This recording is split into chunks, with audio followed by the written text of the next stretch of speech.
Marvels is now out in theaters, the newest installment of the Marvel Cinematic Universe. We've been following, all the stuff about the first reactions, the reviews. Now, as of this morning, the critic rating for the Marvels has climbed from 55% to 60%. So as of this morning, it's got the red tomato on it. If it drops 1%, it goes back to the green splat. But it's at 60%. And the audience rating, I was actually quite surprised to see, was up as high as 85% this morning.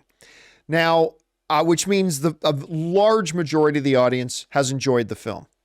All right, I finally had a chance to go out and watch the Marvels last night without a lot of excitement. Admittedly, I was interested in it.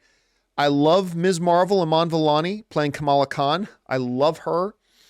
I liked the first Captain Marvel movie. Didn't love it, but I liked it. And I did not know what I was going to get at. I'll be honest with you. If I'm being really, really honest, I was expecting to not like it. And I did. I liked it. I didn't love it, and I certainly have some issues with it. Some of you may have seen that I put out my out of the theater reaction to it last night, and I said the following things. And this is all non-spoiler stuff you've seen in the trailers. But it has two major sequences, not just individual scenes, but two major chunks of the film that I just found very cringy. The song and dance planet, I thought was ridiculous. And there's also a scene involving a lot of cats.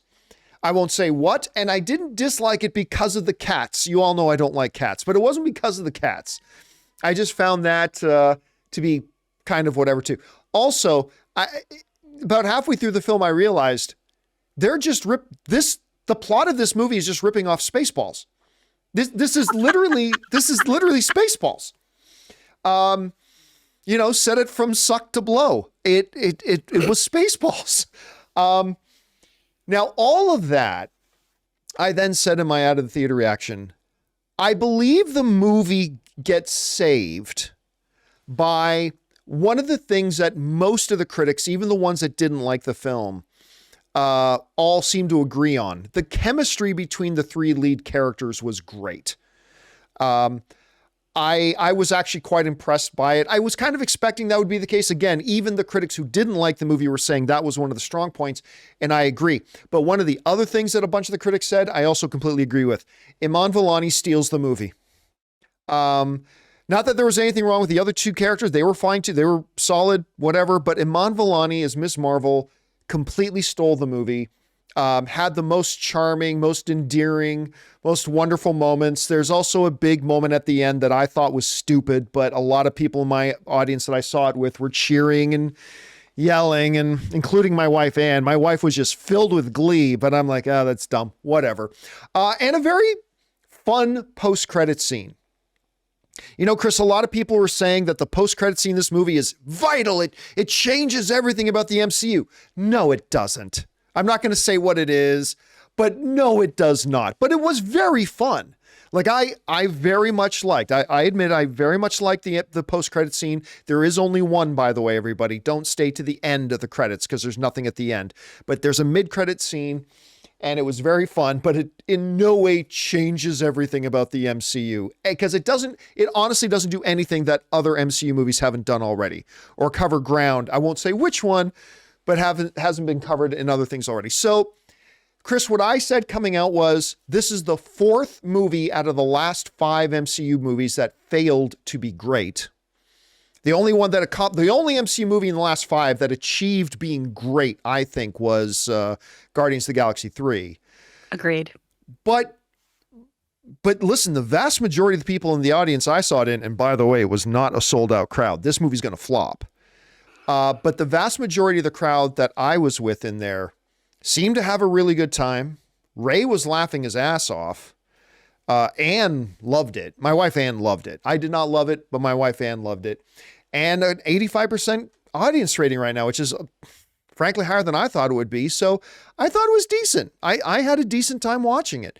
We want to take a second to thank a sponsor of today's episode, Rocket Money. Do you struggle to save money every month? With Rocket Money, you can quickly identify all those sneaky subscriptions that keep charging you month after month and cancel any you no longer use. For example, did you know that over 80% of people have subscriptions that they've completely forgotten about? It's too easy to subscribe to a free trial of something and then completely forget about it once you stop using it. That's why I'm such a big fan of Rocket Money. I've told you guys before that when I started using Rocket Money, I realized that I was still subscribed to a gym in another city I had moved away from 2 years ago. Also, my music service, yeah, I found out I was still subscribed to 2 others. How much do you think you're paying a month on subscriptions? Most people think they're paying $80 a month, but they're actually paying closer to $200. That's why I use Rocket Money. Rocket Money is a personal finance app that finds and cancels your unwanted subscriptions, monitors your spending, and helps you lower your bills all in one place. With Rocket Money, you can easily cancel the ones you don't want with just the press of a button. With over 5 million users and counting, Rocket Money has helped save its customers on an average of $720 a year and $1 billion in total savings so far. So stop wasting money on things you don't use. Cancel your unwanted subscriptions and manage your money the easy way by going to rocketmoney.com/Campea. That's rocketmoney.com/Campea. rocketmoney.com/Campea. Anyway, Kris, you also had a chance to go see it. You and I have not talked about it. Yeah. What did you think about The Marvels? You know, that 85 rating kind of sounds right for how I felt about it. I'd give it like a B minus, maybe dabbling into a C. I, for the most part, enjoyed it. I'm with you on Iman. I think she absolutely steals it. I think her and her family are the heart that's needed in this. And that's where I think some of the things are missing. I wish we explored a little bit more of, Carol and Photon's backstory and history and how they were feeling about each other. I feel like we spent a lot of time on fight scenes that were really rad looking, but we could have delved into some character story here a bit more. And I know an hour and 45, that's a pretty rush time considering how long these Marvel movies are now. But I think we could have done some more things, nix that dance number, maybe tighten things up to focus on our heroes. I also got to tell you, in my review, I talked about how I couldn't tell you the villain's name. It was I couldn't tell you right now. I just saw the movie last night. I couldn't tell you who the villain was. Couldn't tell you her name. I don't know. I don't know. To your point, it doesn't change everything in the universe. It's pretty cool what we see at the end there. But yeah, it's better than Ant-Man is how I felt when I left. I 100% agree. At least it was better than Ant-Man. Yeah. Which isn't saying a lot. I wanted to talk to you about this too. I don't know about this Nick Fury in this movie. Really? Yeah, there are some really hilarious little one-liners he does that are great. But there are a couple moments too of, is that our guy? Is that who I just saw go through, Secret Invasion? Is that? Okay, but there's an important thing to remember, because this Nick Fury in this movie feels consistent with the Nick Fury we've seen in a couple of other MCU projects, but it doesn't feel like the Nick Fury we have and we're sitting with at the end of Secret Invasion. Yeah. And then I remembered the Marvels was supposed to come out before Secret Invasion came out. That's a great point. Okay. Because I was thinking that last year. It's like, this feels like Nick Fury, but it does. But boy, he sure has pulled himself together. Had some really good online therapy, because he seems like a big positive outlook on everything's positive and great. But yeah, Marvels was supposed to come out before Secret Invasion, so that made more sense. Yeah. But back again to the villain,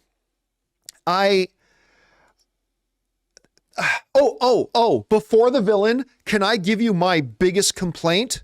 Please do. Fuck you, Disney. Fuck you.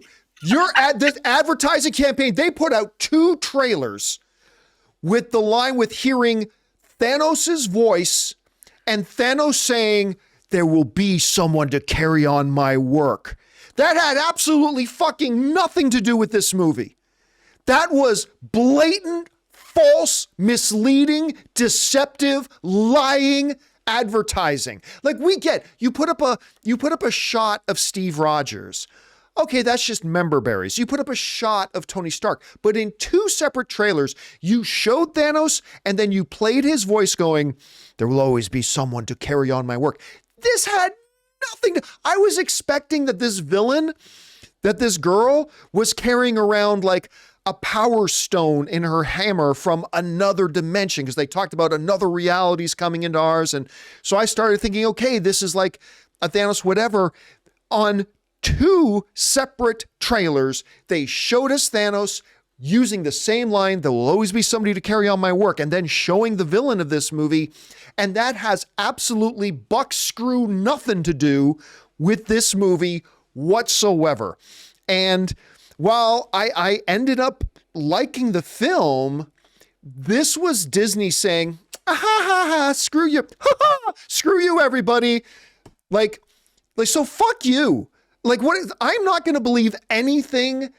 And it's, Kris, it's one thing for them to have like Avengers Infinity War and have a shot of all the Avengers together running down the thing, and that's not actually in the movie. Okay, yes, but all those characters are in the movie, and it is taking place during a battle in Wakanda. That is a scene that's in the movie and all that kind of stuff. But their whole thing of, there's going to be somebody to carry on my work. It's like, that's nothing to do with this movie. And I was that this is your really Anna de pissed Armas. About that. Really, this really is your pissed. Anna de Armas is not in yesterday. Yes. Yeah. This is, not that I was expecting, don't get me wrong. Not that I was expecting, Thanos to appear in the movie. I wasn't. I thought maybe a small chance we'd see him in some kind of a flashback, but that's fine if they didn't do that either. I at least expected that carrying on his work was going to be a part of the motivation of the villain and whatever. Anyway, it just really pissed me off that they did that. I think too, it would have been more interesting than what we got with that villain, because then you see somebody who is radicalized, who understands, no, there are too many people. There are too many living people. And you cannot live well if this many people exist. And you know what? That could have even fit in with their story with, I'm not going to give you any details, but what's going on with Kree in the movie, that actually kind of could have fit. They could have folded that in so nicely, but instead they did what they did. And I went, okay, I guess I would be mad too, but I don't see this strong correlation like the trailer suggested there could be. Yeah. So I think both of us are on the same page. I think we liked the movie. Yeah. Didn't love it. I mean, it's better than Ant-Man and the Wasp: Quantumania. But again, the thing I lament, Kris, is once again, it's another MCU film that is just pretty good. It's fine. Coming off of 10 years of amazing after amazing after amazing, we've now gone 4 out of the last 5 that weren't great. Some of them weren't good at all. But I mean, it's just... it is what it is. But look, would I recommend it to people? Yeah, I'd say there's fun to be had. Go see it. Just don't expect a lot out of it. And yeah, there you go. Anyway, guys, I'd be curious to hear what your thoughts are on this. If you had a chance to go and see the Marvels, let us know down in the comment section below. Hey guys, thanks so much for watching this video. Make sure you like the video, leave a comment, and subscribe to our channel. And don't forget, we have a daily podcast called the John Campea Show podcast, available on Apple Podcasts, Spotify, or your favorite podcasting app of choice. Go and subscribe to it today so it'll be there when you need it.